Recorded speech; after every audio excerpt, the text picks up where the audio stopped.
ukaba uri Imana itanga imbaraga ahakenewe imbaraga. Dushoboze rero Mana muri ino minsi, tukweretse igihugu cyacu cy'u Rwanda, tukweretse n'ibindi bihugu byose biri mu rugamba rumwe rwa COVID.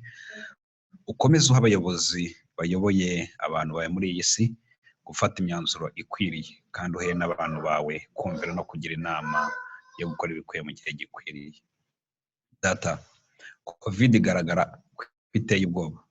Iteye ubwoba kubera ko ifite byinshi ihungabanya muri gahunda zacu. Ikirutaho cyose ni uko yongera izindi ngamba tutigeze mu buzima, zo kubwirizwa kuguma mu rugo, zo kugira impungenge z'ako kato, zo kugira impungenge zo kurwara, kandi tukaba twumva n'ibihugu by'abapfa. Ni ukuri Imana, akomeza uninde, umurinde abashe gukomeza kuba mu mwanya wawe, kugukunda no kugukorera, kandi Imana urinde n'abandi bose aho bari, ari abazima n'abarwaye, ari abataramenya niba barwaye cyangwa ari bazima, abo bose bagire neza. Twabonye abakira, nishimwe dufite, turasangwa na buri umwe wese aho ari arwaye, umube hafi umukiza. Urakoze ko kugira neza, dusabye byose tubyiringiye mu izina rya Yesu Kristo umwami wacu. Amen. Amen. Amen, anakoze cyane. Imana ishimwe rero ko yongeye kuturemera ibihe kugira ngo dusabane kandi twige n'ijambo ry'Imana. Mwese rero kaze, Divine, Liliose, mwaje nyuma turimo gusenga, abanje no gufata akanya mbere turaganiraho. Turizera ko mwese rero muri amahoro kandi ko Imana ikomeje kubarinda. Muri iyi minsi rero nk'uko mubizi, tumaze iminsi dukora ku mfashanyigisho yacu ku bijyanye n'iminsi y'imperuka. Nk'uko mubizi twabonyemo ibintu byinshi bitandukanye, ndetse turimo turagenda tugana neza neza ku mperuka y'isi. Mbere na mbere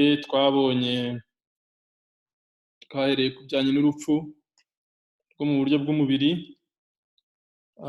Tubona ko nicyo kintu gishobora gukurikira uhereye ubu ngubu, twigaho ibyo bitandukanye mu buryo Bibiliya yigisha ku bijyanye n'urupfu rwo mu buryo bw'umubiri, kuko nimwe muri ibindi twegereza ku mperuka.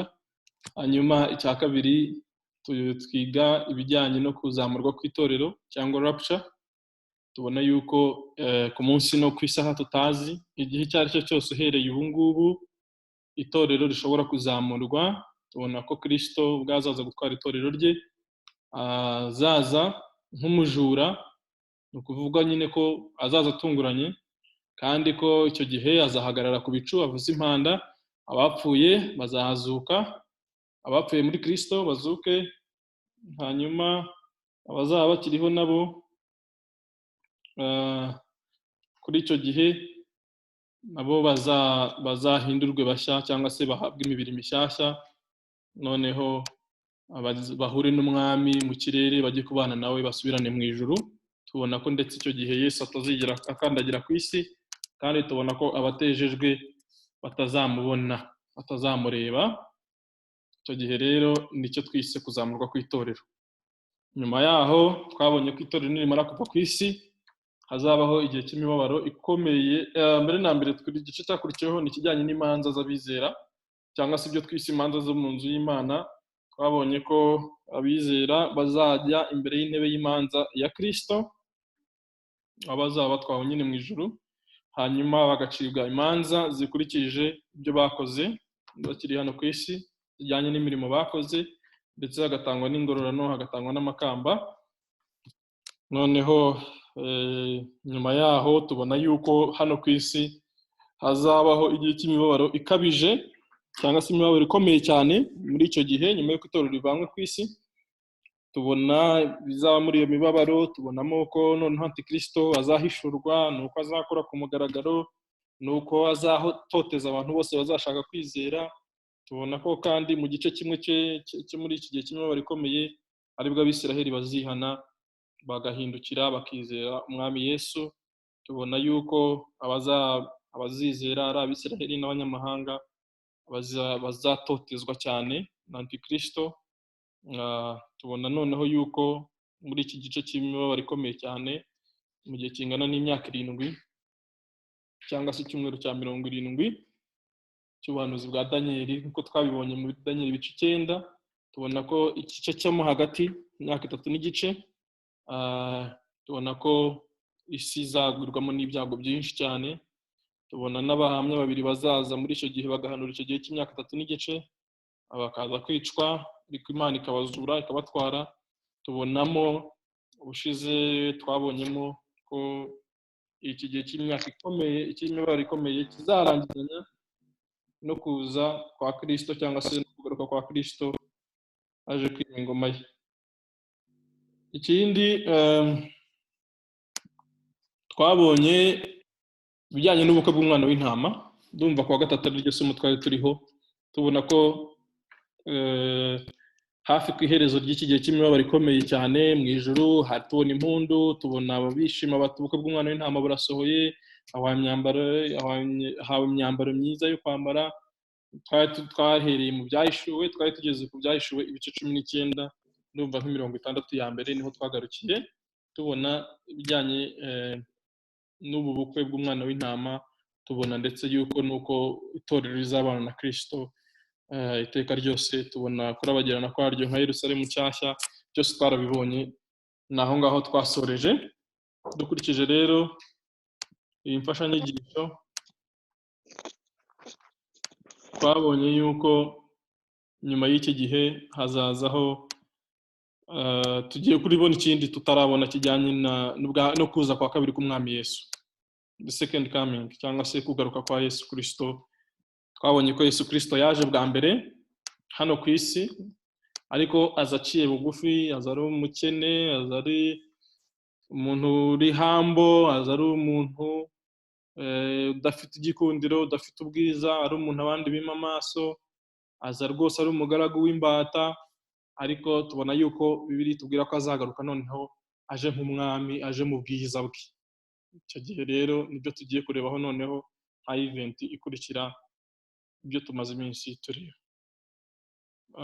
Nahoze tuvugana na Ben kare, abandi mwese mugenda muza, karibu Nadia na Florien. Twabonye ko naje gusanga muri ya mfashanyigisho twakoreshaga ya New Life in Christ mu minsi ishize, mu by'ukuri bitumaze iminsi twiga ni isomo rya 14 na 15. So naje gusanga muri ka gatabo rero k'ubugingo bushya muri Kristo, ho nabonye baranaciye umurongo kalenda y'ibi bintu uko bikurikirana, bihura rwose perfectly nuko twabibonye mu byanditswe byera. Ntago nari mfite aka gatabo, nta nubwo nari nzi yuko iri somo ari part yaryo yiriya mfashanyigisho, ariko nabonye kubw'amahirwe birimo, ndetse n'ibyo twiga uyu munsi byinshi n'ibiri muri aka gatabo k'imfashanyigisho ka New Life in Christ. Nkuko mubizi twarangije volume ya mbere, noneho kubera ibibazo byinshi abantu babazaga bijyanye n'imperuka basaba yuko twagira icyo twigaho. So ubwo rero ngerageje kubereka aka kantu nabonyemo kabo, mu by'ukuri nagakunze, nabonye inspirinze, gavuga ngo ni prophetic calendar, kagaragaza uko Bibiliya igena ibihe n'uko bikurikirana. Ho bahera rero mu itorero the church, bakavuga ko nyine ni present times. Noneho iki gihe turimo cy'itorero n'ubuntu kizarangizanwa no kuzamurwa kw'itorero. Urabona icyo bise rapture, bitwara bibonye. Tubona ko noneho nyuma yo kuzamurwa kw'itorero hazaho igihe cy'imibabaro ikomeye, great tribulation, imibabaro ikabije, kizamara imyaka 7. Urabibona hano, iki gihe kikazarangirana noneho no kuza kwa Kristo nk'umwami uje kwima ingoma ya se Dawidi, uje kwima ubwami bwe hano muri iyi si. So ubwo rero navuga ko mu kwiga ibijyanye n'iminsi y'imperuka tugeze hano. Niba mushaka kubona Kristeri, ni ahangaha tugeze, the second coming, cyangwa se the return of Christ to the earth, kugaruka kwa Yesu ku isi. Harimo n'ibindi byinshi bizabamo ibyo tugiye kureba. Noneho kubera yuko bizakurikirwa no kwima ingoma kwa Kristo mu gihe cy'imyaka 1000, twahise tunabikomerezaho rimwe. Twahise nimubona ku mfashanyigisho yitwa the Bible teaching about second coming of Jesus Christ and the millennial millennial reign, kugaruka kwa Kristo, noneho no kwima ingoma ye mu gihe cy'imyaka 1000, byombi icyarimwe. So niba rero nta kibazo ku byahise, hari na audio z'izo Bible studies zose, in case umuntu yaba atarabikurikiye cyangwa ashaka kongera kugira iyo asubiramo, zose zirahari. Numva rero ubwo tugatangira n'imfashanyigisho yacu y'uyu munsi. Byinshi nk'uko nabibabwiye nibyo tubonamo hano muri aka gatabo, ariko wenda ko byanditswe n'uko bikurikirana turabifite mwaha ngaha kandi birahura. Hano bavuze ngo rero, nsome mu Kinyarwanda, ngo bitandukanye n'igihe cyo gutwara itorero, aho Kristo azaza ntagere ku isi n'ab'isi ntibamubone. Bibiliya ivuga ko naza mu bwami bwe, wanditse nabi, noneho azaboneka kandi abantu bose bazamubona. Mu mpera z'igihe cy'imibabaro ikabije, aho isi izaba yenda kurimburwa no guhora kw'inzigo, Kristo azaza gucira imanza amahanga imanza no gushyiraho ubwami bwe buzamara imyaka 1000. So ni nka introduction abo dufite aha ngaha muri imfashanyigisho bashyizeho. So mbona rero twasoma noneho, ndumva buri wese afite Bibiliya ye hafi, tugiye kureba ibyanditswe byera n'icyo byigisha kuri ibi ngibi. Turahera bigabanyijemo kuza kwa kabiri kwa Yesu, icyo bise intambara ya Armagedoni, benshi murayumva cyangwa se mujya mwumva abantu birirwa bayivuga, wenda banayivuga nuko bitari. Hanyuma n'urubanza no gucira imanza amahanga. Kugira ngo rero dusome muri Matayo ibice 24, umurongo wa 27 kugeza kwa 31, noneho tubone gusubiza ikibazo kirimo. Ernest Karimu na Liliane. Sinzi umuntu ufite Bibiliya rero uri buze kudufasha, afite Bibiliya yera, Bibiliya y'Ikinyarwanda, akadusomera muri Matayo ibice 24 ku murongo wa 27 kugeza kwa 31. Nibuka ikibazo Chantal yageze kutubaza, turimo twiga ibijyanye no kuzamurwa kw'itorero kijyanye n'ibi ngibi.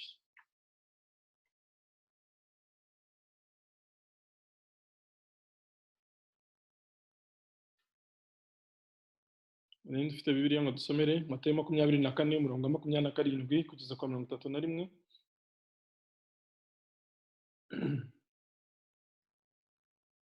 Yes, Chantal. Some. Kuko nk'uko umurabyo urabiriza iburasirazuba ukabonekera aho rirengera, niko no kuza k'Umwana w'umuntu kuzaba. Aho intumbi iri hose niho inkongoro ziteranira. Ariko hanyuma y'umubabaro wo muri iyo minsi, uwo mwanya izuba rizijima n'ukwezi ntikuzava umwezi wako, n'inyenyeri zizagwa mu ijuru, n'imbaraga zo mu ijuru zizanyeganyega. Ubwo nibwo ikimenyetso cy'Umwana w'umuntu kizabonekera mu ijuru, n'amoko yose yo mu isi nibwo azaboroga abonye Umwana w'umuntu aje ku bicu byo mu ijuru afite ubushobozi n'ubwiza bwinshi. Azatumisha abamarayika be ijwi rirenga ry'impanda,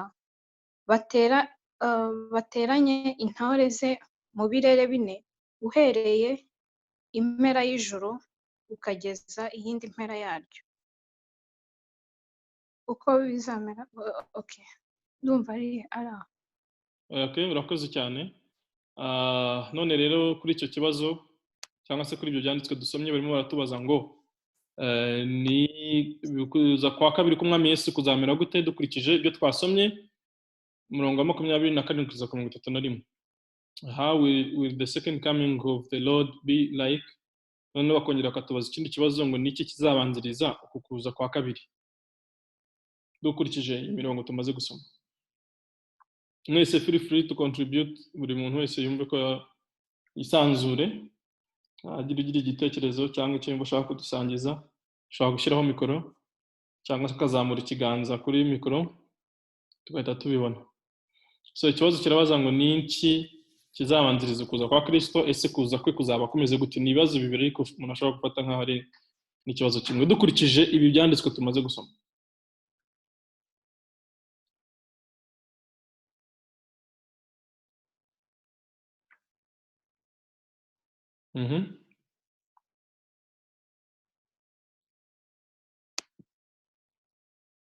Ushobora gushyiraho mikoro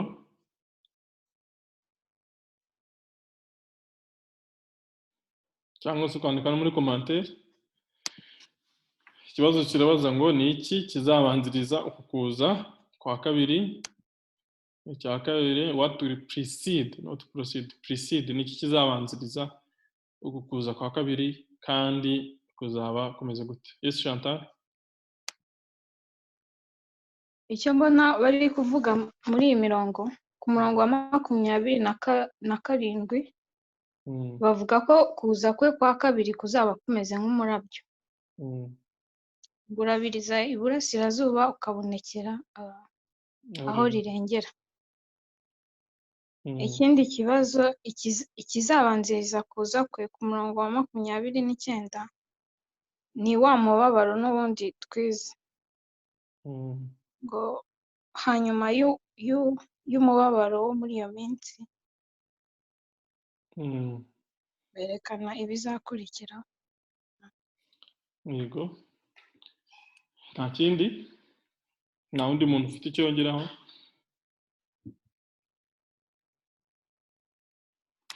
Ya Chantal arakoze cyane. Ndumva nk'uko bivuze koko ni ibyo ngibyo twasubiza. Cya mbere ni uko tubona ko bizabanzirizwa na cya gihe cy'imibabaro ikabije, ko Yesu yaravuze ngo hanyuma y'umubabaro wo muri iyo minsi. Ariko si n'umubabaro gusa, yavuze hari n'ibindi bimenyetso bizagaragara. Yesu Kamanzi? Njyewe ni ikibazo ngize cyane hano, niba tuvuga yuko rap kizaba yarabaye kuzamura kw'itorero, hano mu magambo avuze ko ngo azateranya intore ze kuva niba mu bice mirongo 31 bavugwamo n'izihe n'iki kuvuga. Ese niba wenda numvise bise biza wenda izi ntore wenda ubwo n'abizera ni abantu b'Imana abamwizeye, rero niba bazaba baragiye kandi hano nkabona ntabwo ndimo kubihuza nyuma ya rapture n'izi ntore n'ababizera, sinzi niko nikiza, ariko maybe you can shed more light on that. Chantal ashaka kugira icyo avuga? Wenda icyo navuga, hari ibyo twabonye ko nyuma Abisiraheli bazagarukira Uwiteka bakongera bakizera, kandi tubona ko no mu mahanga hari abazizera, nubwo bamwe bazababazwa bazira kwizera, ariko hazabamo abazizera. Ntekereza ko arizo ntore wenda aho ngaho ijambo ry'Imana riri kuvuga.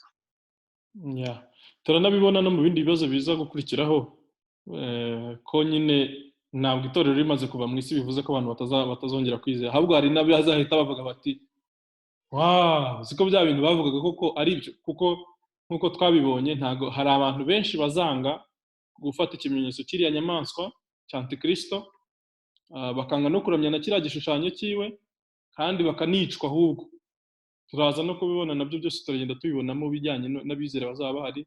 Wenda twaza kugira gatoya ku iherezo tukaba tukibitse, then kubera ko nyine kiri busubizwe n'indi mirongo iri buze gukurikiraho, kuko ubu dushobora gutangira kudiscussing ibindi bibazo biri buzeho cyangwa n'intuze n'ibisubizo byabyo, ariko we can keep it menda tumaze gusoma ibyo tukabigira. Yes Ben?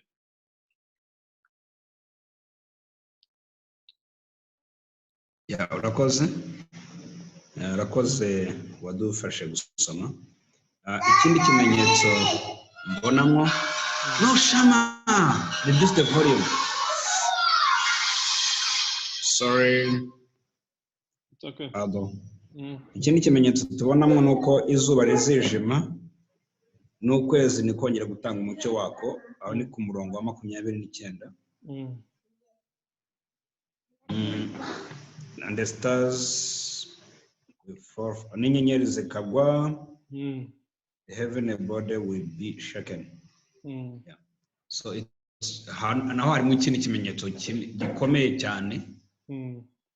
Anja mbona n'abantu bagerageza ababasha kudufasha kumva cyangwa se kunyemera mbyite kuduconfusinga. Duconfusinga batwereka ko turi mu bihe bya nyuma, bagerageza guhuza ubwira kabiri eclipse no kuza kwa Kristo, ariko ukurikiye suite chronologique y'ibivugwa hano mu ijambo ry'Imana nta na kimwe babonyemo. So abantu rero bagerageza kuduha ibimenyetso, ariko birakwiye ko tubasha kumenya ibimenyetso byose sequence by sequence kugira ngo nibinaba tuzabashe kubimenya. Niba twasigaye ku isi tugiye kujya muri ya minsi, muri ya myaka 7, tubimenye ariko tube turi informed, nitubashe kubaho nk'abataramenye. Imana duhanugisha. Abene nakoze yongeyeho ibindi bintu by'ingenzi. Hari ibimenyetso batubwira kuko kuza k'umwami Yesu ntago ari nka bya bindi twabonye rwo kuza kw'itorero aho impanda izavuga ikumvwa n'abizera gusa pyo bagahita bagenda bakajya no mu ijuru. Hano ho tubona ko isi yose izamenya ngo umwami Yesu agiye kuza, kandi izabimenya nyine yuko agiye kuza, ndetse hari n'ibyo bazakora abo mu isi kugira ngo babirwanye. Turaza kubibona ko bazafata bakavuga bati no, we don't want him to come, tumushaka. So ibyo rero bitandukanye na hahandi twabonye mu Batesalonike bice 4 no mu Baroma ibice 15, bize nk'umujura, babiri bazaba bahinga, ngo umwe ashiduka yagiye undi yasigaye, babiri baryamye, umwe ashiduka yagiye undi yasigaye.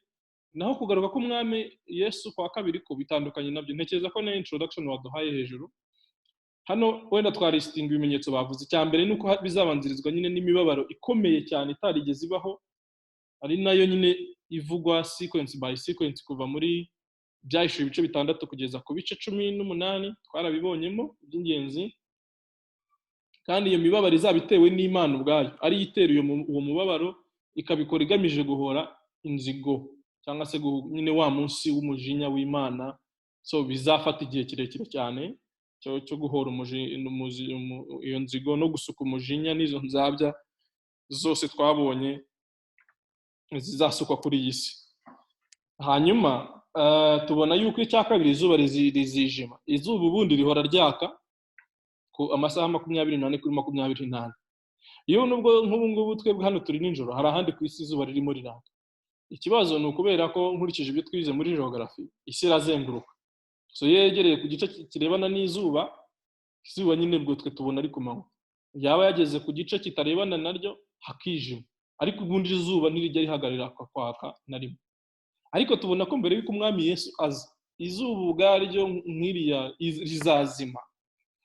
Kuzima kw'izuba rero ni ikimenyetso gikomeye cyane, ntabwo birabaho ku isi yabaho. Nta mu astronaute, nta muntu n'umwe atubwira yuko izuba rwose rirazima, ahubwo ubushyuhe bwaryo bugenda bwiyongera. Ndetse tubona ko no mu gihe cy'imibabaro ikomeye, bimwe mu bihano Imana izahanisha harimo no kuzongera ubukana bwaryo rigatwika bari ku isi cyane nk'uko twabibonye. Icya kabiri tubonyemo hano ngo ukwezi nako nikuzaba, no kuvuga wenda kuri babandi bari bageze nijoro.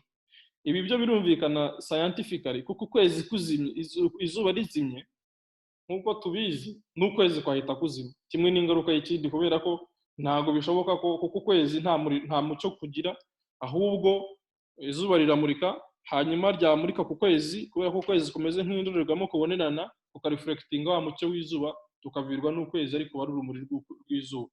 So izuba rizimye birumvikana ko n'ukwezi kuzahita kuzima. So scientifically nibyo. Icya gatatu gikomeye n'inyenyeri zizagwa ziva mu bicu. Ibi ntago tubibona ku bijyanye no gutwarwa kw'itorero, ko ibi bimenyetso byose biragenda biraba bigakurikirana, hanyuma abantu urumva turaza kubona n'ibindi nyine byo kwitegura kwabyo. Icyo kimenyetso kindi nuko inyenyeri zizagwa ziva mu ijuru. Ibi bintu mutarabibona cyangwa se tutarabibona ntidutekereze rwose kuza kwa Yesu kuko hari ibintu bizabanziriza uko kuza kwa kabiri kwiwe. Ntabwo ari nko kuryama gutya ngo ujye kubona ngo ubone no, ibyo bimenyetso bizabanziriza kuza. Icya gatatu ni imbaraga zo mu ijuru zizanyeganyega.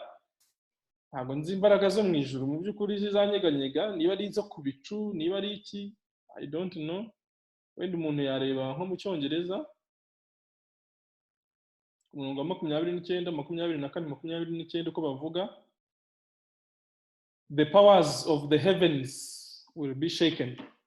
Kimwe naho imbaraga zo mu ijuru zizanyeganyezwa.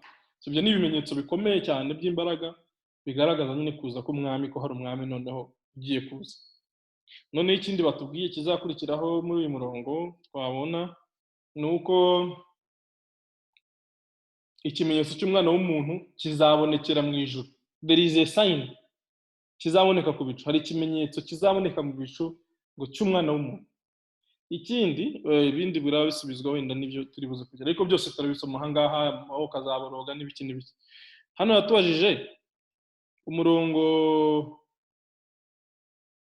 hano batubwiye umurongo wa 30, wenda ikimenyetso kizabonekera mu ijuru n'amoko yo mu isi nibwo azaboroga abonye umwana w'umuntu aje mu bicu byo mu ijuru afite ubushobozi n'ubwiza bwinshi. Hazabaho no kuboroga kw'amoko yo mu isi. Abantu bo mu isi cyangwa se abantu bazaba batuye mu isi icyo gihe bose bazaboroga babonye umwana w'umuntu aje afite ubwo bushobozi n'ubwo bwiza bwe bwinshi. Cyane ko mwibuka ko bwa mbere yaje avukira mu muvure, mu muryango w'abakene baturaga inuma n'ibindi n'ibindi. None aje none afite ubwiza bwinshi ngo amoko yo mu isi no mu mahanga yo mu isi azamuborogera. Ikindi noneho ubwo tumaze kubona ko ikimenyetso kibonetse, araje azatumisha abamarayika be, apana ubwe, ni abamarayika be, ijwi rirenga ry'impanda bateranye intore ze mu birere bine, uhereye mu mpera y'ijuru kugeza iyindi mpera yaryo. So ikindi kibazo kibaza ni ikibazo cya kabiri, bavuga ngo ni bande bazabona ukuza kwa kabiri kwa Kristo ku isi, the second coming. Mu Cyongereza yuko translation ayi umuntu atayikoze neza, who will see the second coming of Christ to earth. Dusomeye Ibyahishuwe igice cya mbere, Bibiliya yera umuntu ifite dusomere Ibyahishuwe igice cya mbere umurongo wa 7.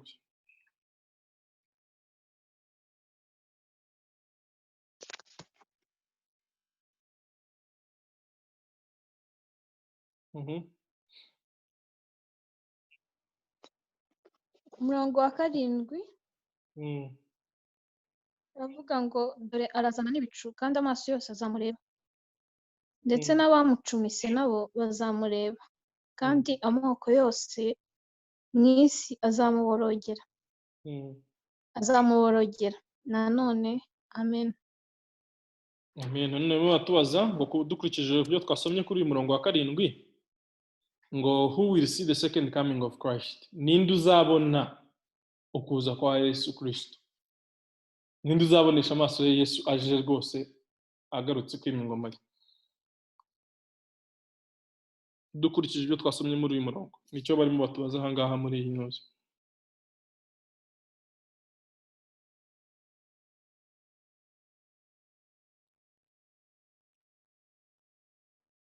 Niba mwumvishije ibyo Chantal yadusomeye, ushyiraho mikoro ukatubwira.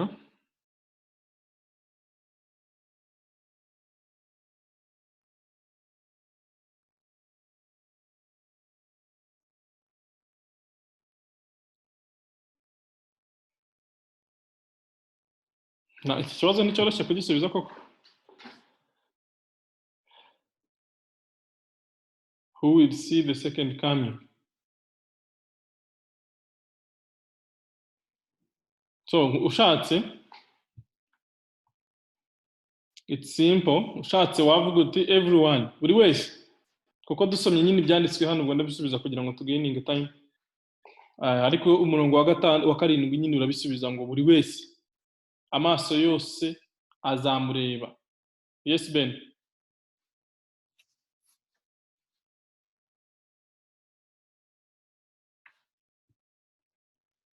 sorry. Yes. Umurongo wa 30 hariya twasomye muri Matayo 24 niho rwose uri precise uvuga ko ari buri wese amoko yose yo mwisi. Noneho muri amplified version niho ngira ngo kubera ko bifite no dusobanura mu dukubo ikavuga ngo especially Israel. Noneho hariya handitse ngo bazamuborogera bakongera nabo bagashyira mu dukubo regretting their rebellion and rejecting of the Messiah. So biravuga ko ari amoko yose ari buri wese cyane cyane abisiraheli kandi bazamureba bate banaboroga batakamba banaregretinga bavuga ko barejectinze Messiah. Hanyuma ku murongo wa 7 naho ariko barayarya babivugaho gihuye n'icyo ngicyo. Yes. Ku murongo wa 7 Abena nakoze cyane kubo twari tumaze gusoma naho barabisubiramo bimwe by'Matayo byanditse ibindi ni Yohana avuga ngo araza n'ibicu kandi amaso yose azamureba ndetse n'abamucumise nabo bazamureba kandi amoko yose yo mwisi azamuborogera nanone amena. So buri wese uzaba uri mwisi azamureba azamubona ntago ari igice kimwe cy'abantu bose bazamureba. Ndumva ariko twasubiza icyo kibazo nkuko Ben yarabivuze. Ikindi kibazo kiravuga ngo how will people react? Okay, nabyo twabisubije. Abantu bazifata gute bamubonye? Abo mwisi hari abazamuborogera. Navuga ko hari abazamuborogera kuko turi buze kubona ahandi bazabigira ukundi bitwara. Ariko muri rusange abaturage bo mwisi bazamuborogera nkuko bivuga sofa twaba tubisubije gutya. Hanyuma arabaza ngo who will come with Christ? Kristo azazana nande? Wenda iki nacyo gishobora kuza guteza more interpretation ariko dacyo turaza kurushaho kugisobanukirwa. Ninde uzazana na Kristo dukurikije ibyanditswe mu byahishuwe ibice cya 1 umurongo wa 7. Yes, Mama Linda.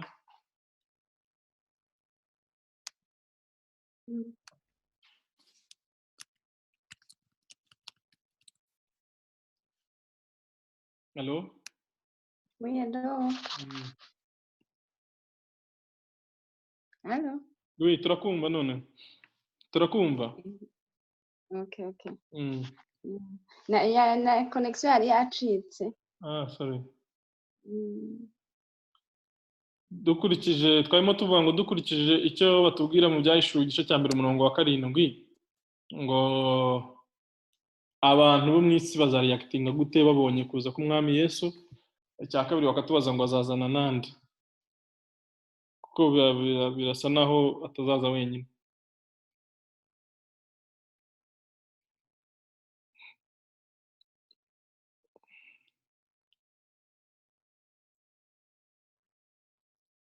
Chantal wadusubiriramo mu murongo?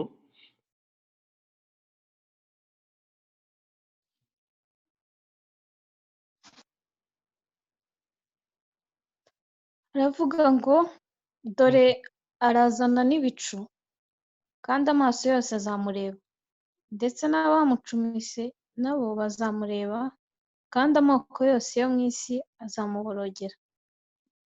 Nanone amen. So arazana n'ibicu. Murabona ko batavuze ngo azaza ku bicu. Arazana n'ibicu. Is coming with the cloud. So nanone wadusomera hano batubwiye ngo dukurikije Abaheburayo ibice 12 umurongo wa 1. So mu by'ukuri ibice 12 umurongo wa 1.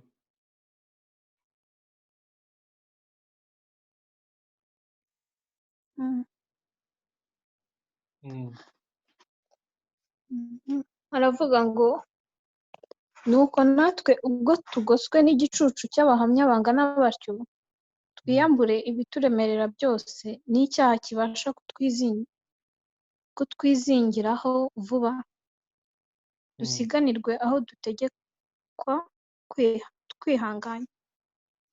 Okay, hari ufite icyongereza cyangwa iyindi version y'ikinyarwanda kaduseme bibiri ijambo ry'Imana twumva uwo murongo. Hari igihe nyine translations zibusanya. agiye dusomera mu cyongereza cyangwa mu gifaransa cyangwa no mu rundi rurimi rwose.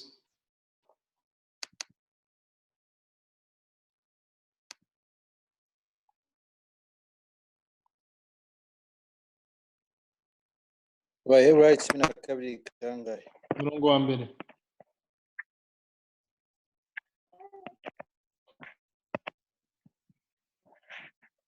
Umurongo wa mbere uravuga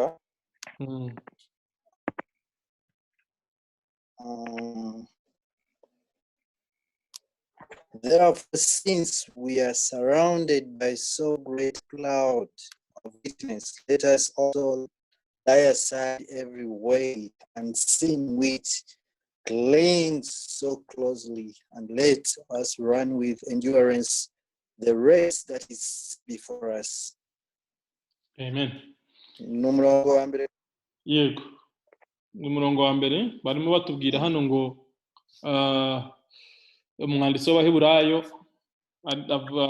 reka ndebe ni gute umwanditsi w'Abaheburayo yise iteraniro ry'abera, aho tubona ko nyine dukurikije icyo 12 umurongo wa mbere yabise ngo ni igicu cy'abahamya benshi.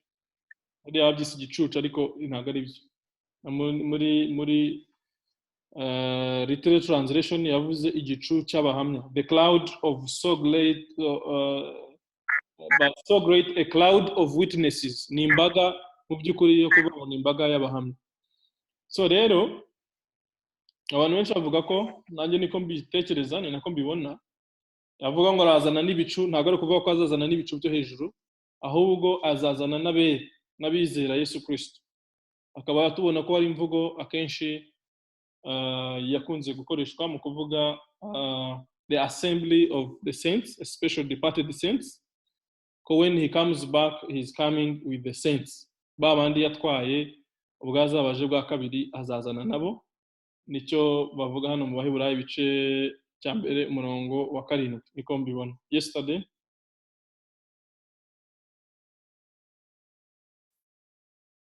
sinzi naringizemo ikibazo muranyangana kuko wenda nk'aba bahamya uburyo bihuza na hano mu byawe, kuko iyo urebye nk'hano tumaze gusoma Abaheburayo igice 12 umurongo wa mbere mu gice cya 11 ni nk'aba yatubana abari bo avuga iriya community of believers, ndetse iyo usomye neza muri abo ngabo avuga aba bahamya kuko ntabwo tukumva, sinzi niba network ziriya ntwaro zo kwizera, ndetse aranaho ashyiramo narimo kuvuga tuvuge hano turimo gusoma uburyo ki turimo kubyihuza na hariya mu Revelation mu byahishuwe, kureba kuri uyu murongo dusomye. Iyo urebye uyu mwandisi aba banavuga hano kuri 12 umurongo wa mbere, nibo abavuzi n'abantu yahereye avuga mu gice cya 11 chapter 11 Hebrews, ndetse muri abo ashyiramo natwe nkumva kubihuza no mu byahishuwe. Abo ndimo kubibona neza, ndabona ari two different contexts. Uburyo ki twabihuza nabonaga uburyo kibihura muri iyi study yacu bahise babihuza. Wenda reka nkubaze ugihari, turimo turisobanura n'ubundi ni ukugerageza kuinterpretinga icyo bise ngo arazana n'ibicu.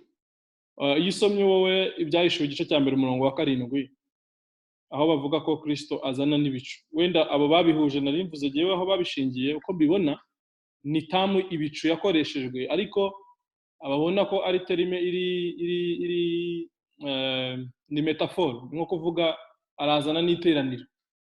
So tubona ko nanone iryo jambo the same word isobanuye nyine ibicu ryakoreshejweho nanone na Yohana avuga ngo Yesu naza arazana n'ibicu. So wowe ukumva yuko kuzana n'ibicu avuga yuko azazana na biriya bicu byo hejuru, kuko hari ukuzana n'ibicu, coming with the cloud. Any version usoma yose avuga ko azana n'ibicu. Byose birashoboka, ntabwo mvuga yuko it may not be right, just nagira ngo numve gusa wowe uko uyumva iyo verse 7. nanjye icyo wenda nuko byasaba ko umuntu wenda asoma neza kugira ariko generally icyo nzi cyo nuko kiriya gitabo cy'ibyanditswe ni picture language ariko nabyo imvugo nshushanyo y'ibishushanyo ariko ifite meaning kandi meaning ubwayo tubona within the book cyane when you read from chapter 1 of the book of Revelation agenda urumva buri mwanditsi wese iyo yandika akaba ashaka to communicate a specific audience arimo kubwira bagenewe n'iyo message rero nkabona ku bwanjye wenda kugira ngo bibe nasobanukirwa aho ngaho neza ari nabyo wenda navuze ngiye ku ruhare rwanjye ko wenda biri bimwe ariko ntabwo nahita nkubwira none byasaba nyine kureba the context around that passage, that chapter, then from there ukareka scripture to interpret scripture. Ntabwo nahita nansaringa ariko icyo nemeranya nawe their speech language arimo ibishushanyo kandi nabyo bifite a way of interpreting it. Thanks. Okay, Tadeo arakoze cyane nawe ni igitekerezo cye kandi Ernest aranditse ngo kandi nibyo rwose ibyo avuga bifite nawe ishingiro ukurikije uko abisobanura ariko ntabwo aduhaye nawe interpretation so ntekereza rero kubwo abantu bakomeza kubishakisha njyewe icyo numva aho gishoboka ni interpretation ebyiri ari kuvuga ko Yesu azazana na biriya bicu byo hejuru cyangwa se ijambo ibicu rikaba rifite icyo bisobanuye azazana nacyo kuri jewe rero icyo cya kabiri nicyo numva ko gifite sense kuko mu by'ukuri kuvuga ngo Yesu azanazana na biriya bicu byo mu kirere ntabwo bifite meaning nta n'ikintu byaba bisobanuye ahangaha ahubwo tubihuje n'ibyo bavuze muri n'ibyo batubwira wenda mu byanditswe niho tuza kureba ese koko azazana n'abera azazana n'abamarayika abamarayika bo bana bavuze already ese abamarayika bazateranyiriza abazaba bari ku isi bizera ibisi ntore mu bice bine nibo yisi igicu so bo rero binterpretinga iryo jambo igicu nk'iteraniro ry'abera bakabishingira ko nanone mu baheburayo ibice 12 bakoresheje iryo jambo ntabwo ari gusobanura abaheburayo ibice 12 ahubwo ni iryo jambo particularly bise mu kigereki niba ari nefere the cloud ko barisobanuye n'ubundi bavuga ko ari iteraniro ry'abera ko rero bishoboka ko yavuze ngo azazana n'ibicu dukurikije n'ibyo twasomye by'uko twabonye ko abera bazaba bari mu ijuru deja n'uyu munsi we haraba ari of course sintekereza ko azaba aje kwima ingoma ngo noneho nabasigaye anyway wenda turaza kubireba wasanga hari ibindi byanditswe bibuze kutubwira turi ku kibazo cya kabiri gusa kandi ari ibibazo birenga 10 gusa nyine ni byiza kugira ngo tubidiscussingeho biranadufasha twese tukaba challenge kugira ngo twongere tujye gusoma Ernest ndabona yanditse ngo ubundi ibicu significant yayo muri Bibiliya bisobanura iteraniro rinini ntabwo dushyireho umurongo ariko yanditseho ko ubundi ibicu muri Bibiliya bisobanura iteraniro rinini ni nkuko iyo bavuze inzovu bisobanura ibihumbi ntabwo dushyireho intuze nawe ni igitekerezo cyiwe gusa nanjye uko mbyumva nuko numva ko ibicu nyine ari iteraniro ry'abera bazazana wenda bishobora kuza turabibona cyangwa ntitunabibone dukomeze tubitekerezeho turebe. Thank you so much. Nundi ufite icyo ashaka kuvuga? Okay. Kimwe nuko rwose dushobora kuvuga yuko azazana nyine na biriya bicu byo hejuru nabyo it may make sense abaye ko tubisoma kuko hari abakunda gusoma Bibiliya literally mu buryo ivuga nanjye rwose nkunda kuba muri aho ngaho nuko iyo bigeze muri ibitabo by'ibyahishuwe byo biri clear ko rwose akenshi ari symbols.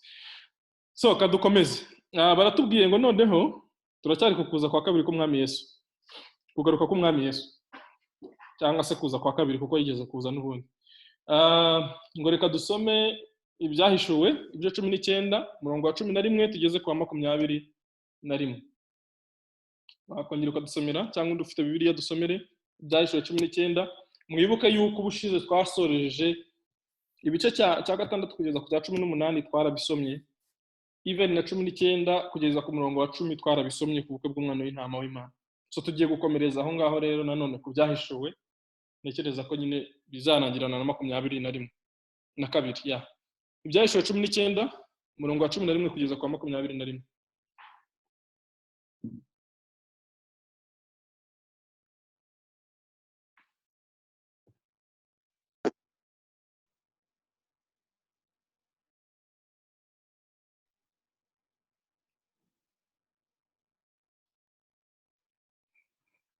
Kadusome.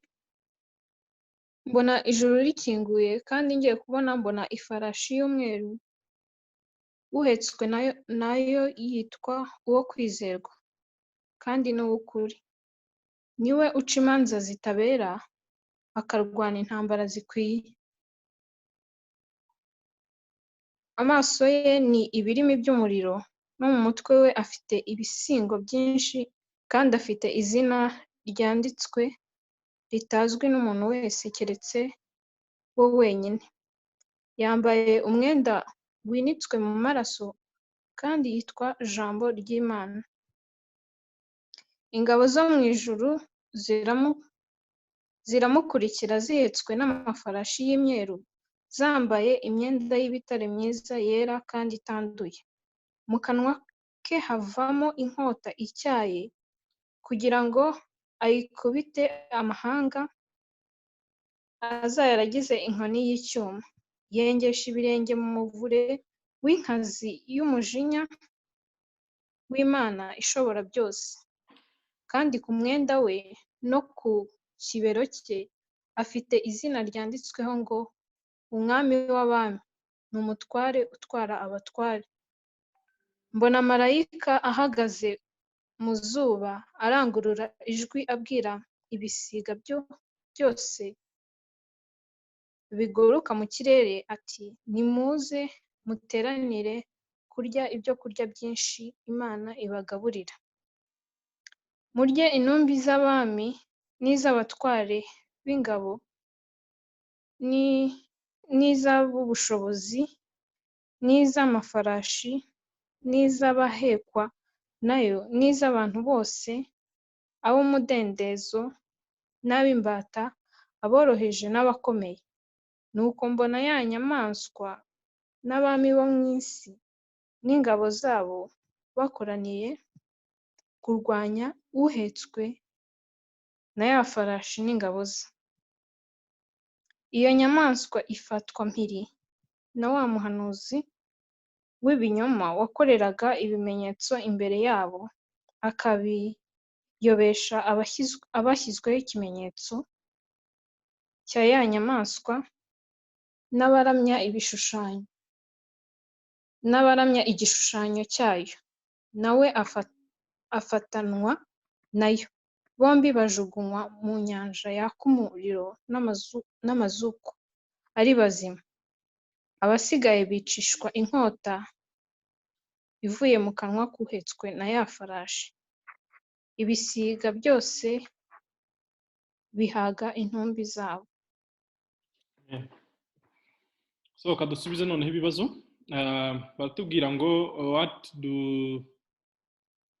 okay, ngo he is coming with justice to murongo wa 11. Wadusubiriramo tukagenda umurongo ku wundi. Umurongo wa 11 haravuga ngo mbona ijuru rikinguye kandi ngiye kubona mbona ifarashi y'umweru, uhetswe nayo yitwa uwo kwizerwa kandi uw'ukuri. Niwe uca imanza zitabera, akarwana intambara zikwiriye. Murakoze cyane. Niwe ugira ute? Ndumva ari nacyo watubazaga. Aca imanza, justice, to judge, no kurwana. So naza azakora ibintu tubona hano muri umurongo wa 11. Mbere na mbere tubona ngo ijuru rizafungurwa, the heaven is open. Tubona ifarashi y'umweru nziza yera, tubona n'uyicayeho, tubona yitwa uwo kwizerwa kandi uw'ukuri, ni nawe uzaca imanza zitabera, akarwana intambara zikwiriye. So batwereka yuko hazabaho guca imanza, hakabaho no kurwana. Nyo niko mbibona aha ngaha, ni nacyo mbona wenda batubajije hano murabona twasubiye muri mode ya New Life in Christ, no kunguko bagenda babaza utuntu ngo twuzuzemo. We come with justice, giye hano nakuzuzamo to judge and fight the war, guca imanza ndetse no kugira gute no kurwana intambara.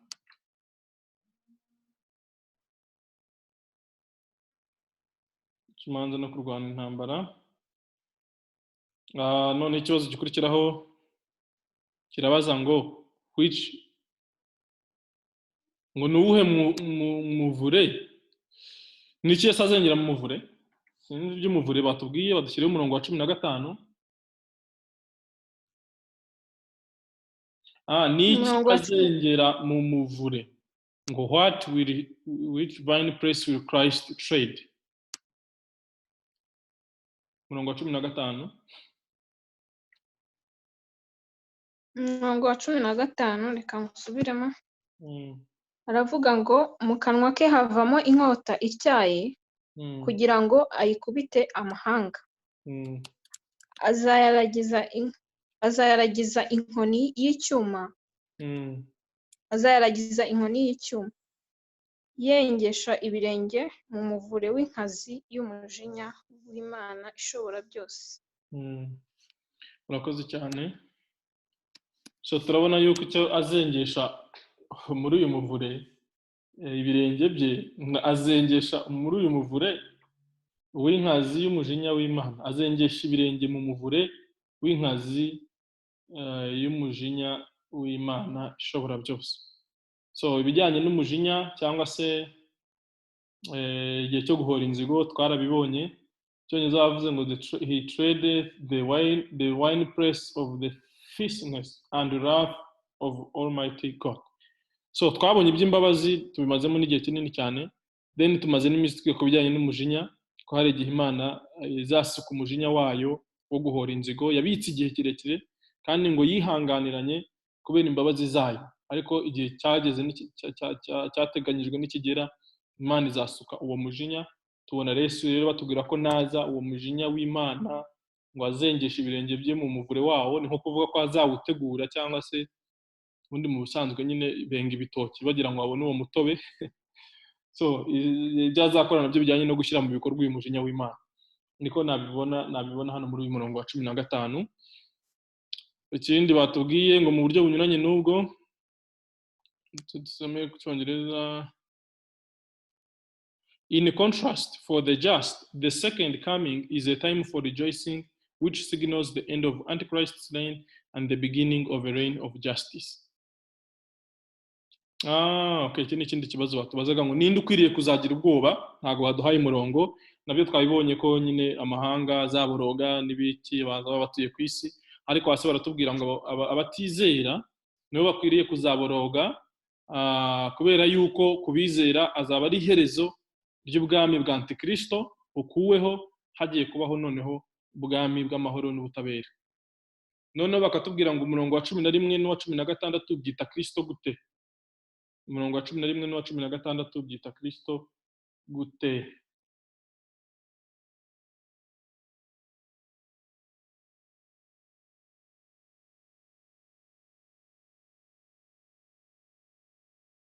So wenda mu kugira ngo twihute tudatinda, ndabona umurongo wa 11 bavuga Yesu ko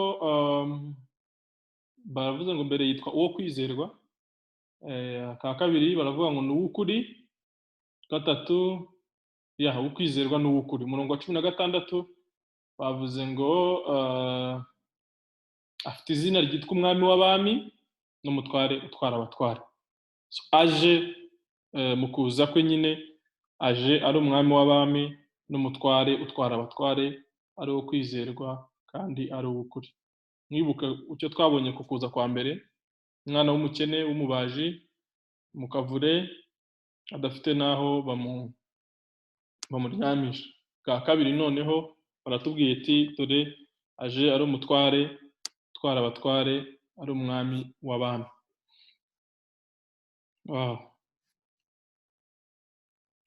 dukomeze nzi ko turi burangize study uyu munsi kuri ibi ngibi ariko ndabona bigize noneho baratubwiye ngo what will be the reaction of the antichrist, the rulers of the earth and their armies when they see the Lord's coming.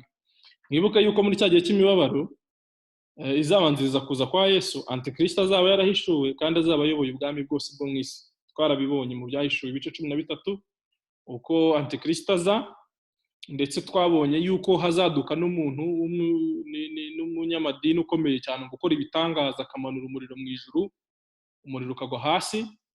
Hanyuma muze kubisoma mu bice 13, hanyuma agafata igishushanyo cya antikristo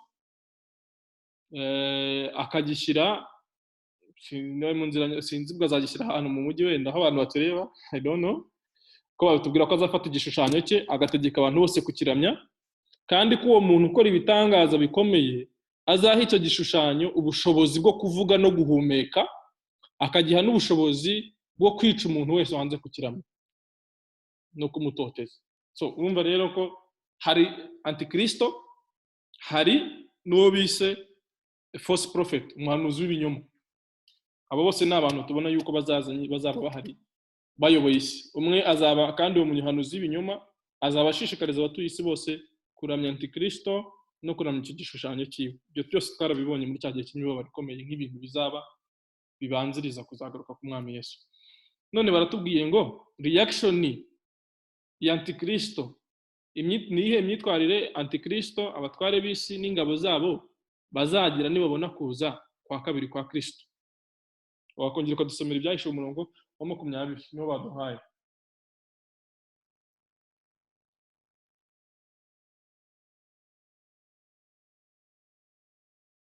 Umurongo wa 20. Iyo nyamaswa ifatwa mpiri na wa muhanuzi w'ibinyoma wakoreraga. Hera ku murongo wa 19. Umurongo wa 19. Nuko mbona ya nyamaswa n'abami bo mu isi n'ingabo zabo bakoraniye kurwanya uhetswe na ya farashi n'ingabo ze. Iyo nyamaswa ifatwa mpiri na wa muhanuzi w'ibinyoma wakoreraga ibimenyetso imbere yayo, akabiyobesha abashyizweho ikimenyetso cya ya nyamaswa n'abaramya igishushanyo cyayo. Nawe afatanwa nayo, bombi bajugunywa mu nyanja yaka umuriro n'amazuku ari bazima. Shatse warekeraho noneho turebeho iki kibazo ko cyabazaga. Icya mbere ni uko batubajije ngo ni reaction antikristo. Antikristo nyine ubwo nk'umuntu uyoboye isi, umwami Yesu araje kandi aje nk'umwami w'abami. Aje nk'umwami, noneho apana bimwe Herodi bamubwiye ngo umwami yavutse akumva ni agahinja. None yaje umwami w'abami, afite izina ryanditsweho ko ari umwami w'abami kandi aje ku isi. Icyo gihe reaction azagira ni iyihe? Antikristo ndetse n'abami bo mu isi bamuyoboka, mbese abatware bo mu isi, the rulers of the earth, abayobozi bo mu isi, abatware bo mu isi, abategetsi b'isi, bwo harimo abami, harimo abaperezida wenda n'abandi, sinzi uko ubwami uko isi izabiyoboye icyo gihe. Bazareactinga bati? Bazavuga bati rwose dore ubwami nyirabwo araje, nk'uko Yakobo yabihanuye ngo nyirabwo azaza, nyirabwo araje, none twebwe turarizayininze. Ibyo twasomye ku murongo wa 19.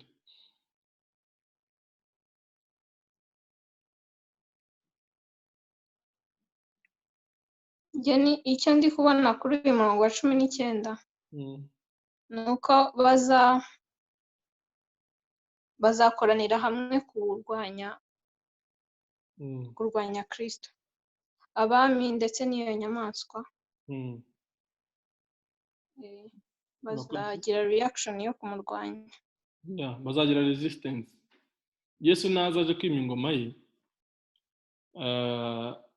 hano batubwiye umurongo wa 19 batubwiyemo abantu batatu bavuze ngo mbona ya nyamaswa. Inyamaswa ni ya yindi kuva ku bice 13 bahora bavuga inyamaswa yahawe ububasha na cya kiyoka, tubona ko ari wa mutegetsi nyine antikristo wahawe ububasha na satani kugira ngo noneho ayobore isi, cyane ko nk'uko itorero nyine ryamubuzaga iyo independence yiwe bizaba ritagihari niba ariko tubyizera.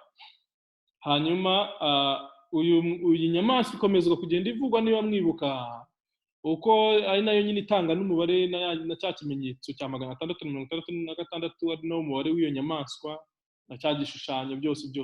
So tugeze rero ku iherezo ya myaka 3 n'igice, tubonye noneho iyi Kristo araje, asanze antikristo ari ku isi arayobora.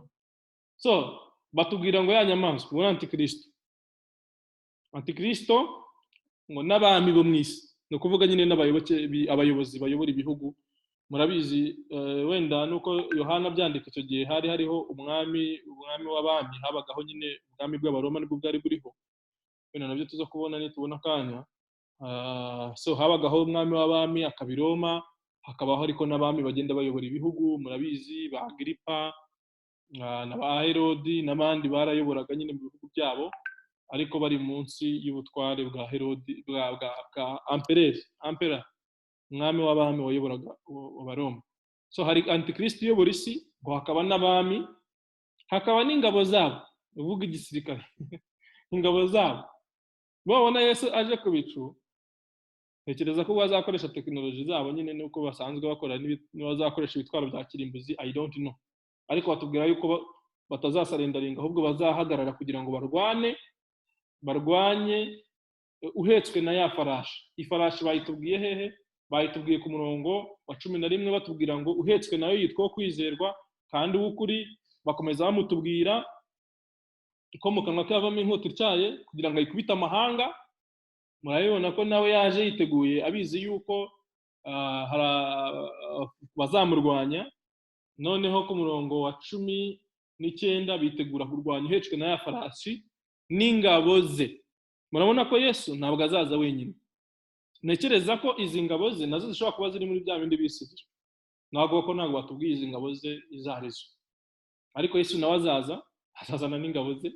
Hanyuma rero iyo ntambara ni nk'uko batubwiye ngo azabaje guca imanza no kurwana intambara. So mu magambo make dukurikije ibyo dubona hano mu byahishuwe 19 ko azaba intambara ubwo umwami Yesu azaza, izaba igizwe n'inyamaswa yategekaga isi kuva mu bice 13 n'abami bo mu isi n'ingabo zose zo mu isi.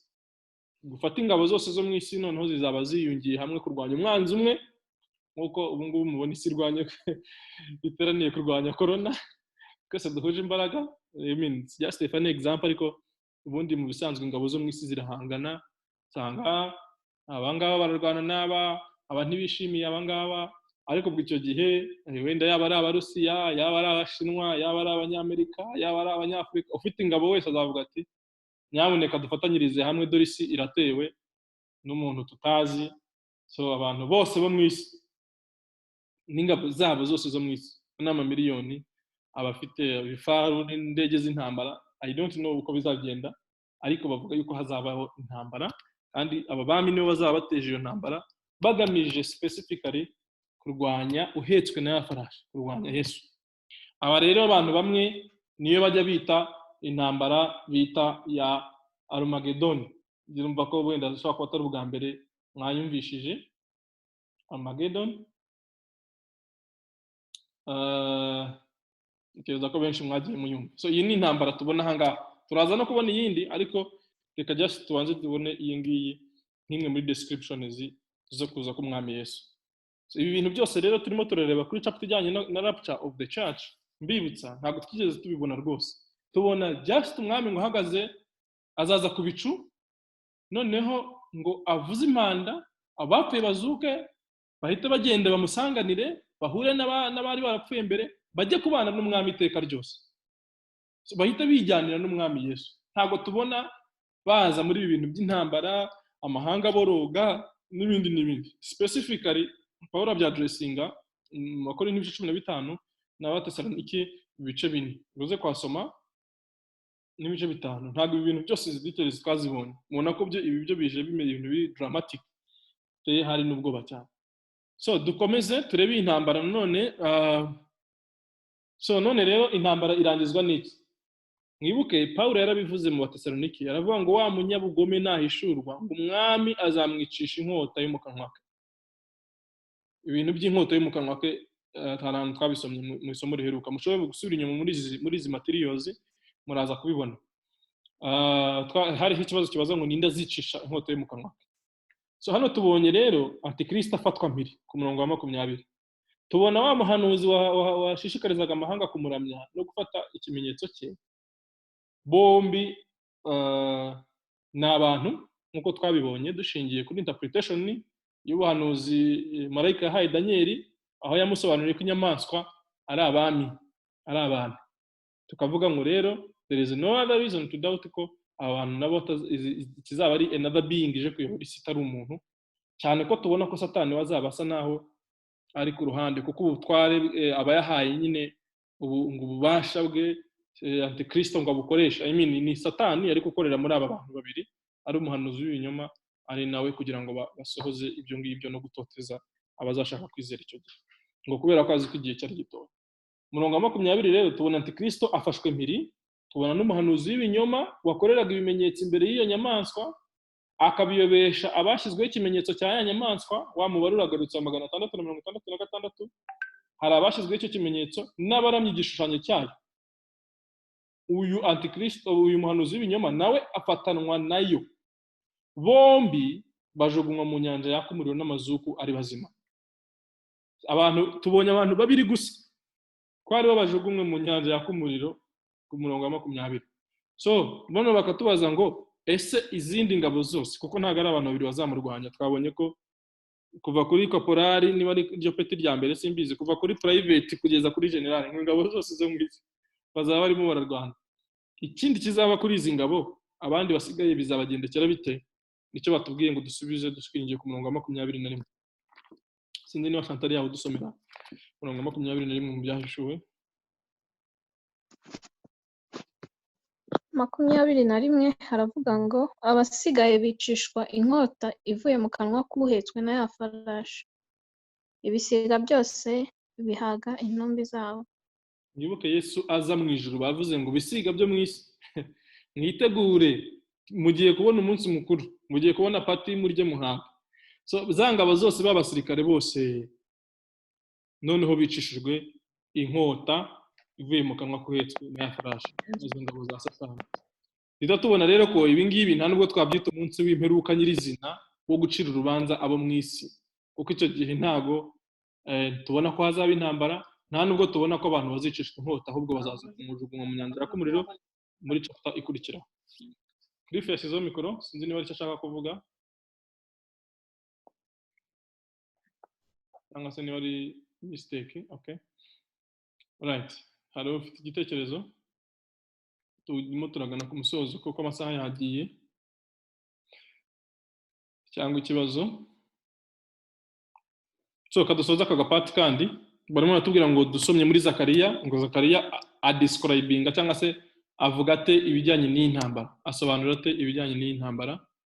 Okay, ni gute Zakariya asobanura iyo ntambara? Dusome muri Zakariya. Nawe n'umuhanuzi wavuze ibijyanye n'iki gihe cyo kuza kwa kabiri kwa Kristo. Zakariya ibice 14 umurongo wa 3 kugeza ku wa 4. Zakariya ibice 14 umurongo wa 3 kugeza ku wa 4. Reka dusome. Maze Uwiteka azahurura arwane n'ayo mahanga nk'uko yajyaga arwana mu ntambara. Uwo munsi azashinga ibirenge bye ku musozi wa Eleyoni werekeye i Yerusalemu iburasirazuba. Uwo musozi wa Eleyoni uzasadukamo kabiri uhereye iburasirazuba ugeze iburengerazuba. Uzacikamo igikombe kinini cyane. Igice cy'umusozi kimwe kizashinguka kijye ikasikazi, ikindi kizajya ikusi. Arakoze cyane. So impamvu ngira ngo ntekereza ko bashyizeho uyu muntu uzi batubwira ko ibintu byo bitaraba, akavuga rero ko uyu musozi wa Elayono uracyahari rwose, ngo nta nubwo uracikamo kabiri, ngo hagati yawo havemo ikibaya. Ari nayo mpamvu bamwe batekereza yuko mu kurwana intambara, kuko n'ubundi tuzi ko mu kuza kwa kabiri k'ubwami bwa Kristo uzaza i Yerusalemu, ndavuga ibyo ntabwo twabisomye hano, ariko birumvikana ko nyine niba umusozi utarasadukamo kabiri, uwo munsi Uwiteka azaza kwirwanira intambara. Nicyo bavuga ngo when the Lord comes to fight, kandi Lord bamusobanura nk'Uwiteka cyangwa se nk'umwami. So byose birapplyinga kuri Kristo. Uwo musozi ngo uzasadukamo kabiri, uhereye iburasirazuba ugeze iburengerazuba, ngo uzacikamo n'igikombe kinini, igice kimwe kizashinguka cy'igikasikazi, ikindi kizajya ikusi, kimwe kizajya mu majyaruguru, ikindi kijya hepfo. Uwo musozi rero ngo uracyari intact kugeza uyu munsi. So ariko tubona ko ku murongo wa 3 avuga ibijyanye n'intambara, Uwiteka azahurura arwane n'ayo mahanga. Ikindi noneho dusoreze wenda kuri aka gace ka nyuma, ari nacyo kibazo cya nyuma, wenda tukakira ibitekerezo by'abantu, niba hari n'ikibazo gihari twaganiraho iki twasubiza, noneho tugasoza. Ejo tukazajya ku bijyanye na judgment, ariko tukagenda dusoje ibijyanye no kuza araje nyirizina, habayeho n'iyo ntambara. Noneho hari n'imanza tubona zacira amahanga, tukabona noneho n'ubwami bwe bw'imyaka 1000. Wenda tuzabireba ejo ibyo ngibyo. Yes Ernest, mfite ikibazo.